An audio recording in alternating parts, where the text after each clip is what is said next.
Good morning. Well, I'm starting to wonder if longs are out of money. They've been trying real hard. I thought yesterday markets were going to fly a bit. I said maybe they go up until 10 o'clock and pull back. But you remember the patterns that we looked at the time. Markets were up. I said they were a little extended. Pre-market they had gone up there. But one of the comments, and I'm looking, I started with the Dow here, but one of the comments, and we'll look at the other sectors, was the fact that and the S&P was going a little bit more sideways than the Dow was kind of churning its way up. And just, we're looking at the cash here, not the diamonds, which look a bit different because they show the gaps. But primarily the markets have been resting after this retest type of W bottom here. And, one of my comments, while everything is still in an uptrend primarily, and this resting period and buying the dip and it held and all that, it's like, the Dow's got like this topping tail there and this little minor tail. And so I mentioned some minor distribution, but, overall things are holding up and there was red bar ignored. So yesterday's selling was a little bit of a surprise as to things came in the way they did. So, market's getting tired. Are they running out of money? No, there's still money on the sidelines. There's always money there. But hedge funds, mutual funds, for whatever reason, based on their own analysis, sure seems like this consolidation that's been going on for a while is showing up as more as distribution. It's obviously running in place, but there hasn't been any significant break as of yet. So it's still day to day, but at some point, up at this area of resistance, this gap fill, which it came into here and got rejected,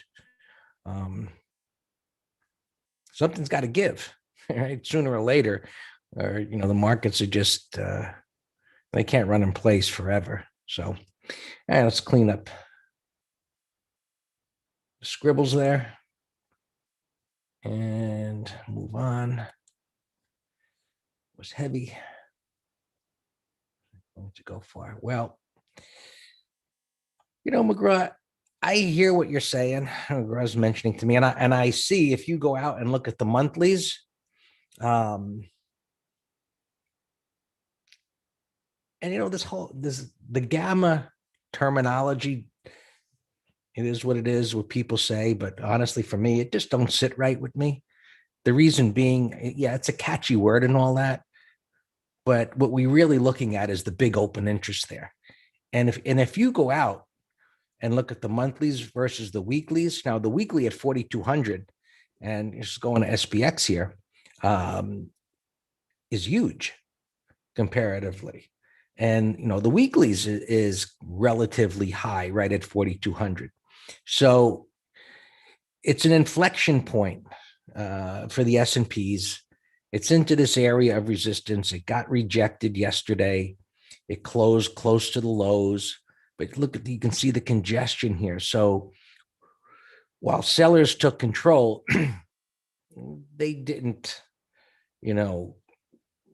really kick butts of longs here, because look at all these pivots here. Now, if it breaks below this today, that could get some downside action going. And I think today, as far as SPX levels go, it could be one of the best iron condor type of situations today, or it could be one of the most disastrous days, because the premiums and where you have to, go to, even getting far away, isn't all that far away. So, where I see 32, 35 is where they're, if you satisfied with that amount, where you'd have to go, or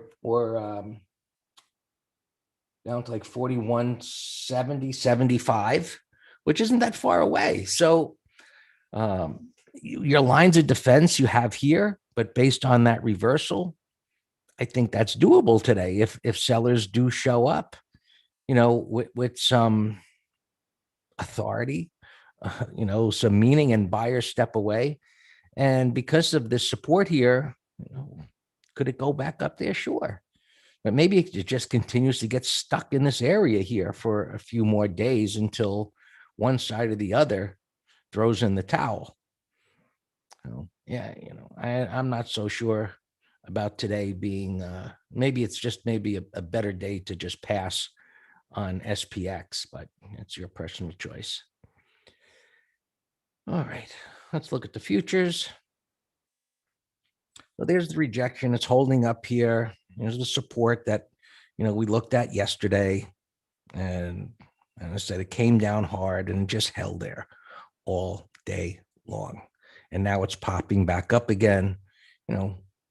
Buyers aren't giving up, tries to go down, can't go down. Day traders, intraday traders look at that.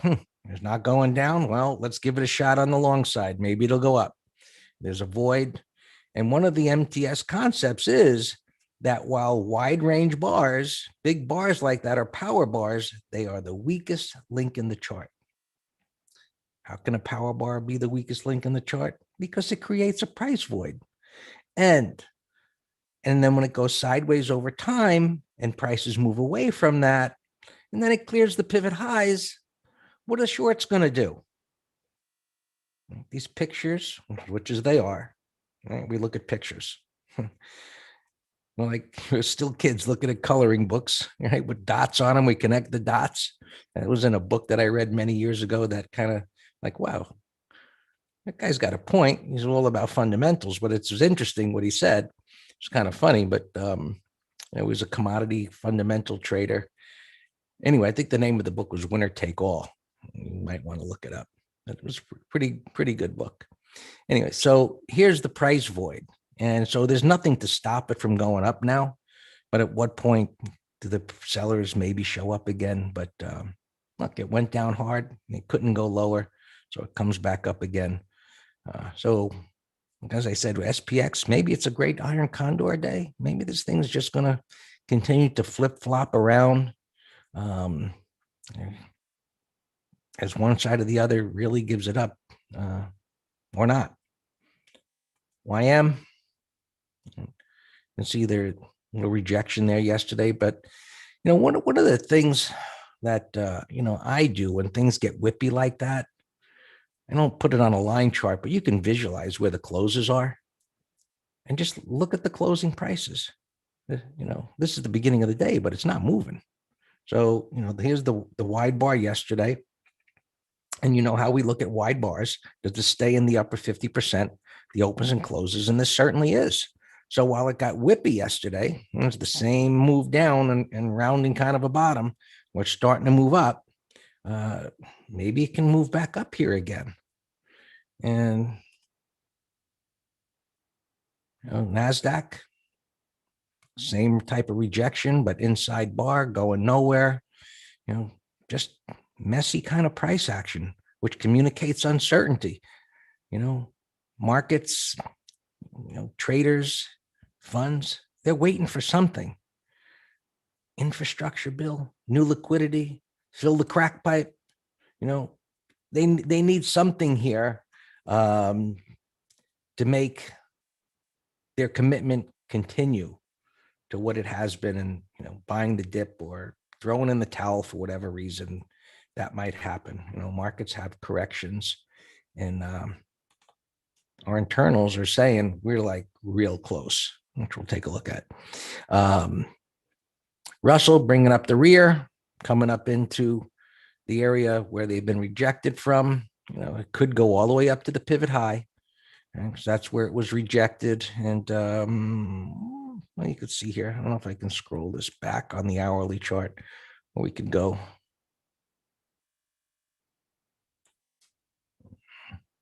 You can see what I mean by, looking to the left far enough to look at the detail there. So looking inside this topping tail, you can see how it came down, and there's just nothing there. So while we've got these cluster of closing prices in this area, it's so far away that this has a good chance of going all the way back up to the top of that tail. And you see that there's nothing there over to the left. All right. Yeah, let's take a peek at those internals here. There we go. And I've added a couple here that, we typically don't look at, but the ones we typically look at is the total put call ratio, which is within striking distance of this upper band.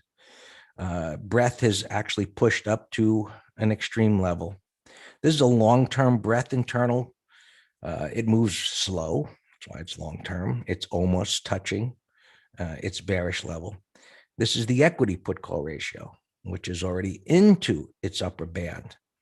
So the breadth yesterday wasn't all that bad considering. So there was buying underlying that selling overall. So that's a good number for a down day.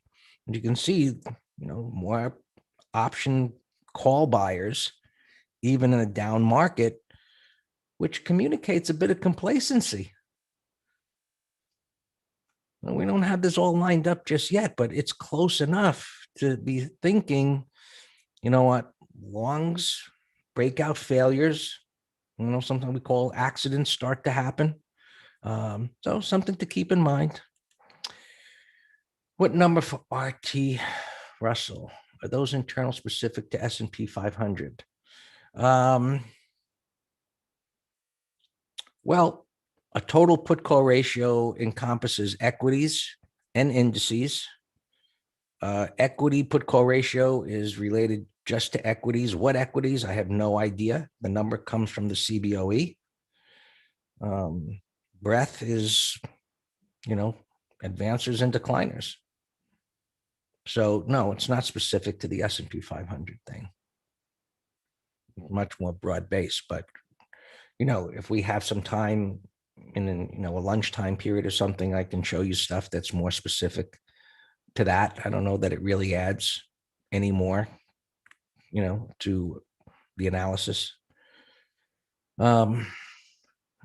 Russell 35.25. You're going to sell a call spread above that? Well, you got a good line of defense there, and it's been going up. So I would say yes. It's just slightly above. But since it's been moving up as it has, and our concept of a greater than 100% retracement, even if it took it out, it wouldn't get very far before it started coming in. This was interesting. I said yesterday, bonds are down like this and the markets are up, right? What's wrong with this picture? And,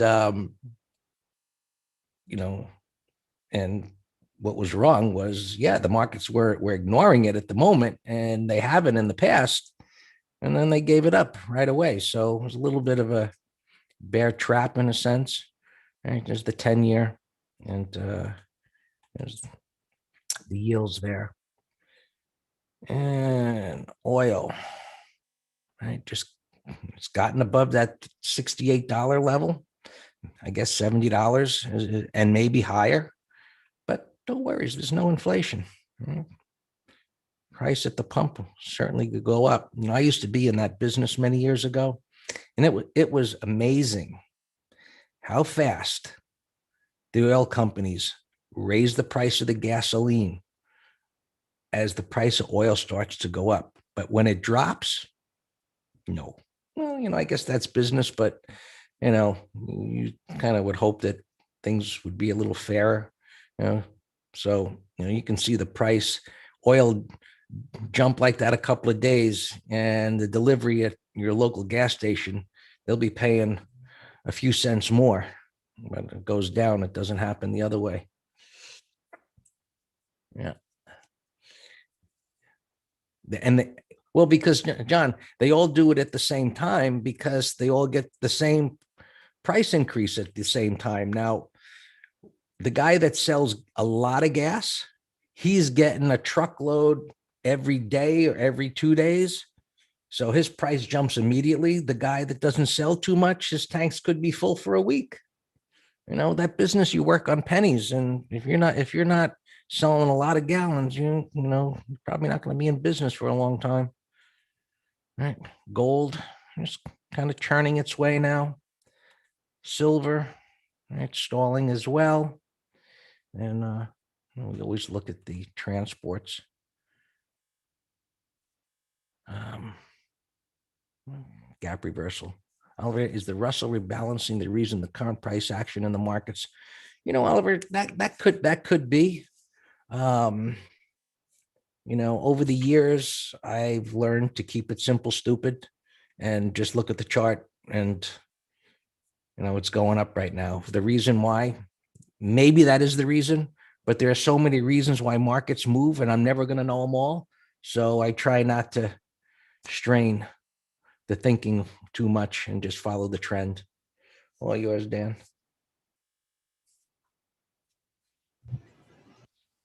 Good morning. Yeah, I was paying attention to Greg's internals there because we are fully loaded on the long side. Everything's looking fine. I posted a couple of new trades for the morning, but I love Greg's reference to accidents happen. Like, what happened? That was a beautiful whatever. Why isn't it following through? Well, if you're at a turning spot, that's the first warning sign.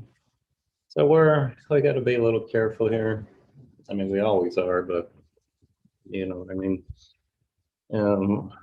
Yeah, cues here, neutral things coming in a little bit. I'm going to be focused more on managing opens. Let's see. I don't see any problems. If you have any questions on anything, just shoot them at me. Yesterday, the banks were really strong. These are a couple of my favorites from yesterday: Goldman, AXP, Cough, Alley. Look at that. Everyone is just beautiful. Yeah, breakouts to all-time highs. Amazing. A few here on the radar today. Crocs, put spread, Wex, McGraw. I want to see if we can short the 190s, but they're really spready is the problem. KWeb, the Chinese stocks were in play yesterday. KWeb, here's the ETF. It's coming in a little bit. I gave it today over yesterday's high, but let's see what it does in the gap fill. We might get a better entry. RLX here, bottom right, a little gap breakout. BTX, a biotech we spotted yesterday, bottoming pattern. This could be the home run entry on this thing. Now, when you have a retracement this deep like this, there's no way I'm expecting a new high. But even a retracement, let's just call it right there, 25 bucks. That'd be a beautiful swing trade. TSIA, another little bottoming stock somebody found yesterday, a little 1, 2, 3. Look at the volume I like. Baidu, another Chinese stock on our list from yesterday. Let's watch that.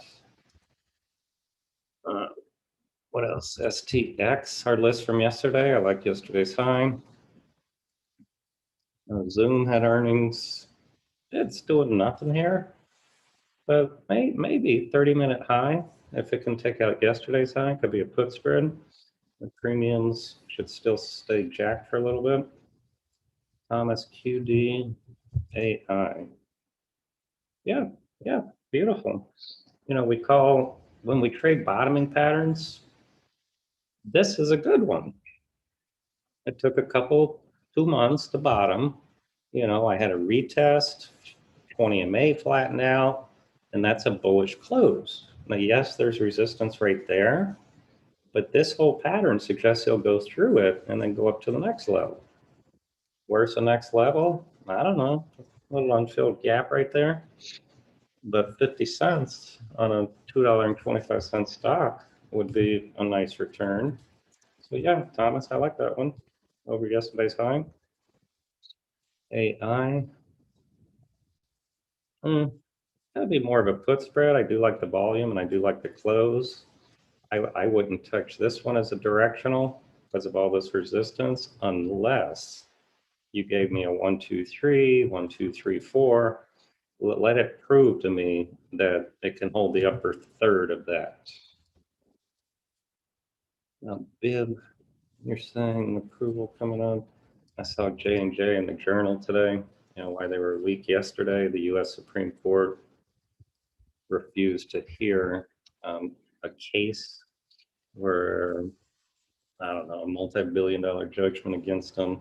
They appealed to the Supreme Court. And they said, nah, I don't want to hear it. SI, John, I see no pattern there. Thomas, Mara, GCI. Mara, it's the bottoming pattern. We have a put spread on Riot. I like Riot pattern a little better than Mara. They trade similar, but I like the small little pullback, little continuation pattern here, and it's gapping up. So I like Riot better. RCMT. That's just junk. That gives me a headache looking at that. I have no problem trading bottoming patterns, but they have to be quality. And GCI. That resistance, no pattern. I saw on the news that there's a little action on the cryptos, I guess, today. Oh, I was in another crypto story. I was in an Uber last night. The guy's a truck driver, driving been all over America, and then asked what I do, and he's like, "Oh, can I ask you about crypto?" Like, here we go again. Remember the old taxi driver story when that's all taxi drivers, but now they're called Uber drivers, not taxi drivers. Everyone wants to play with crypto and the meme stocks. I'm talking about meme. AMC here up another $6-7. That's actually a gap and crap candidate right there. I'm gonna. The only problem, with selling call spreads on these things is, you don't. We're pattern traders, and under a 30-minute low, yes, it's an awesome pattern to do a call spread. But you never know when these clowns are going to orchestrate and create another short squeeze on you. So you just have overnight risk. Nicola, that's a watch. That's a watch. Let's put it in the. I like the wide range igniting. I like that these two bars held the upper 80%. CSIQ, too sloppy for me. We're actually in JKS, which is substantially better pattern, John. We're in this, I don't know if it's a core or pig target or whatever, but buy setup on the monthly. There's a lot of resistance over here now, but on that one we're long. X-ray Lima. Yeah, X-ray Lima is a much better bottoming pattern than some of those others. I'm actually in this myself. Did it? Are we in it too? No. We had like 35 open positions in the swing and options trader, but yeah, I like X-ray Lima. I'm in it. I'll look to add today. That's a nice bottoming pattern. When it's run too much. It's far from the 20. I don't know what to do with that. What else do you have? All right, let me continue with my list. APPS. See, look right here. I typed in the green room at 69.50. I said it's a beautiful pre-market.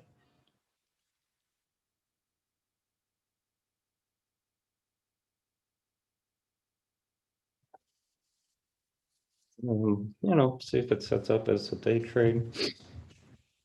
Mid-low.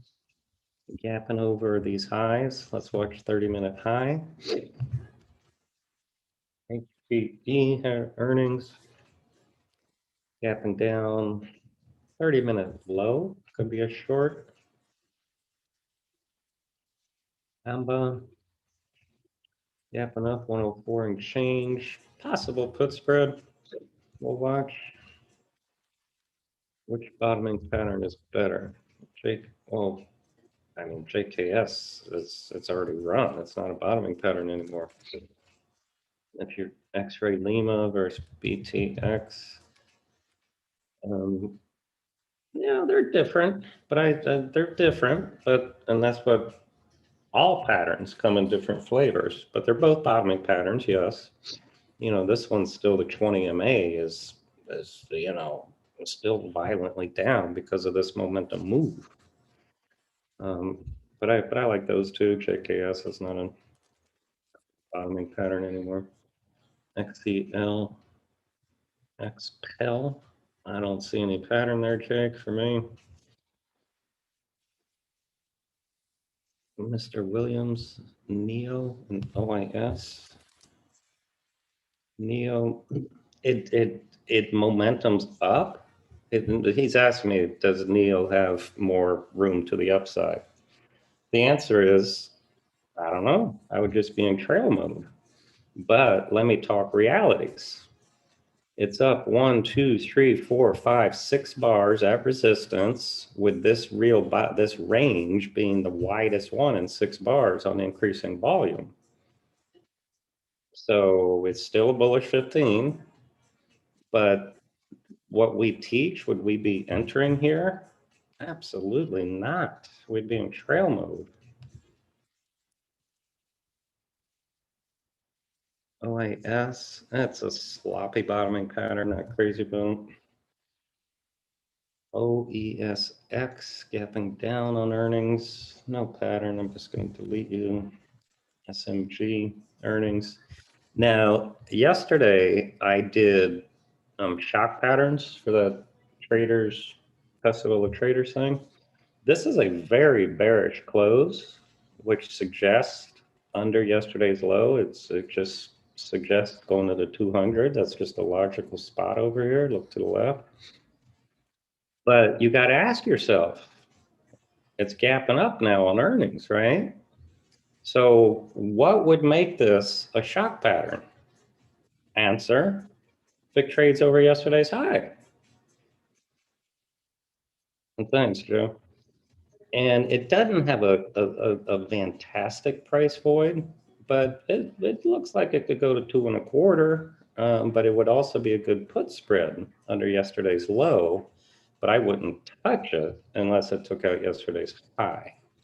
But you see how, Greg and I always look at patterns to say, okay, well, this is what it communicates now, but what if it did this?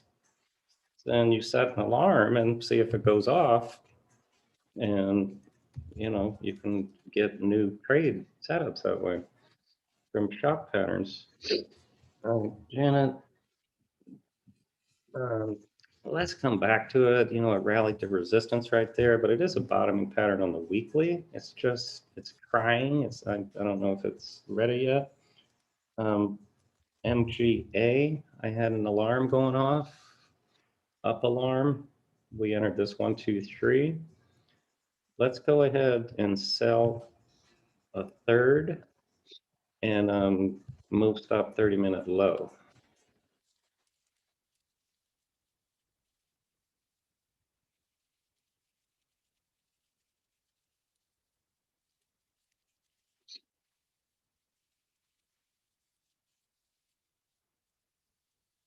Tool your drop down. I'm sure you never heard me say that before.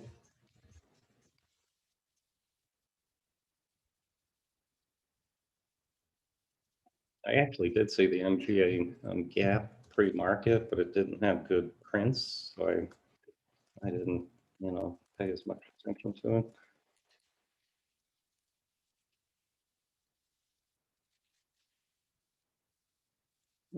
Cost long.